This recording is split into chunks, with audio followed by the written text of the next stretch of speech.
What's up guys, it's your boy Travis. I'm going to be doing a quick review of Chocolate Starfish and the Hot Dog Flavored Water. This is the third album from Limp Bizkit.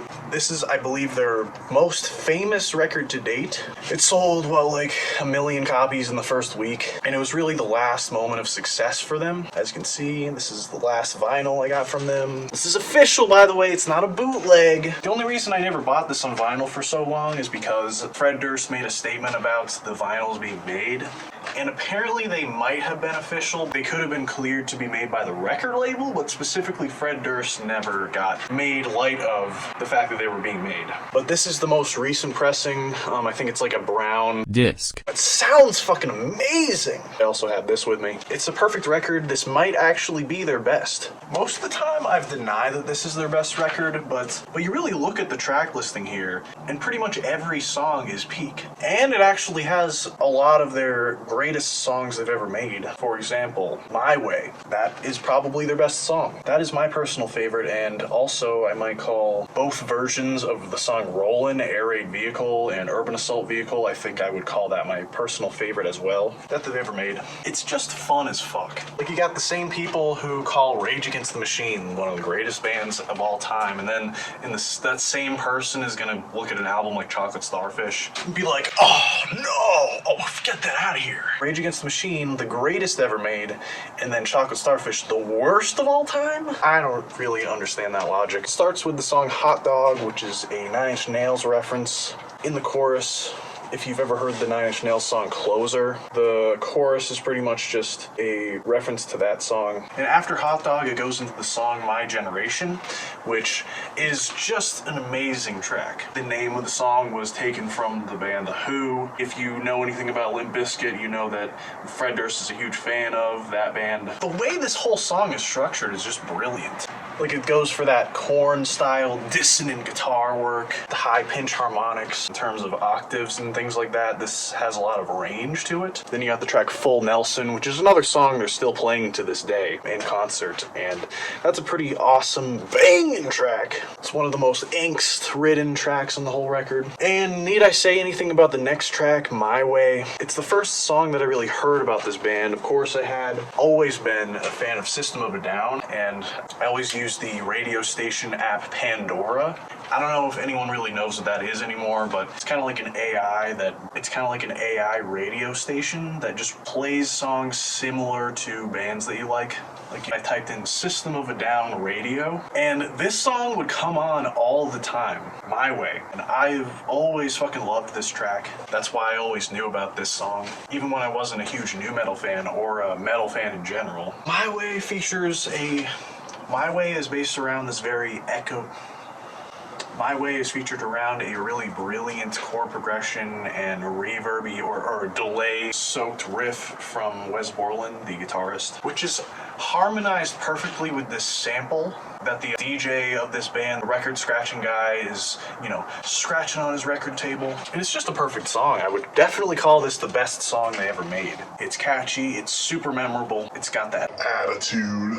I'm lucky to have seen this band, and there's also something to be said about how amazing the bridge of this song is. If you hear the bridge of this song, My Way, and you think that the guitarist of this band has no range, like no skill, then I don't know what to tell you, man. Then it goes into their biggest hit, which is another favorite of mine, Rollin'. There's not much to say about it, however, it's super catchy. It's definitely the stupidest song they've ever made, because originally it was made as just a straight up rap song that is also on this record that features a beat from the famous producer at the time, Swizz Beatz, who was part of Rough Riders, a collective started by the rapper DMX, and also featured some other rappers from D Block, The Lokes, Styles P, Jadakiss. The song on the tail end of this record is also perfect. The guitarist of this band, Wes Borland, he kind of protested the idea of turning that rap song into a metal version, which is kind of funny considering how that's their biggest song. Then it goes into Livin' It Up, which is another absolute peak moment for this band. It features a sample from the band The Eagles. There's a lot of amazing bars from Fred Durst on this song. It's got a great chorus, great raps, just a perfect track. Then it goes into the worst song after that on the whole record, The One. And I say it's the worst song, but it is still really good. It's just not a metal song. It's not really It's just them going into a different style, trying to add some variety to the record.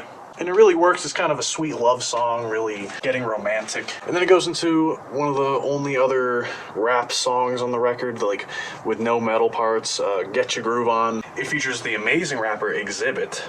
And the original beat on this record is amazing. I don't know who made it. It could just be DJ Lethal, but it has an amazing beat on it. It's super hard. And what's sad is that on my vinyl record and a lot of the streaming services that you get out there has a new instrumental, because the fact of the matter is it has a sample that they didn't get cleared before releasing the CD. So the CD has the original beat, but the streaming services and the vinyl that I have does not. And there's nothing really bad about the beats that they replaced it with. Like, it's made by DJ Premier. It's undeniably a great beat, but it's not as good. Like, the original beat is super hard, and the beat that they replaced it with is kind of silly. It's kind of in the style of the other DJ Premier beat that they used on the record before this and Together Now. Just a little quirky. And then it goes into another fucking one of their greatest songs. One of the main tracks that I point to justify calling this their best record. Take a Look Around, which was made for the Mission Impossible 2 movie soundtrack. It was kind of like the theme song of the movie, because the whole riff is based around the original Mission Impossible theme song. But this time it's just a typical rap metal song. They did a really good job with this track. Then it goes into It'll Be Okay, which is kind of emo. Kind of a goth instrumental, if you ask me. And after that, it's the weirdest song in the whole record, Boiler. Wes Borland pulled out a load of guitar pedals here that really give a lot of definition to this song, makes it stand out a lot. It's longer than the other songs, but it really makes up for that. Besides maybe Full Nelson, this is his most angsty and screamo-influenced track here in terms of Fred Durst's vocals. He really screams loud here. And as far as metal goes, that's the last song like that on the whole record. It goes into Hold On, which is a whole like grunge track with a lot of melodramatic vocals, but it is also an amazing song with a great riff. I think there's a feature from like Scott Weiland, and then it's the rap version of Rollin' that I'm talking about. It has Redman, it has DMX, Exhibit as well.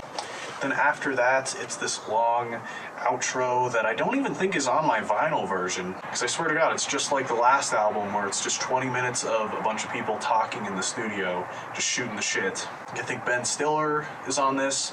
On the last album, it was Les Claypool from Primus. But yeah, this is a 10 out of 10 record.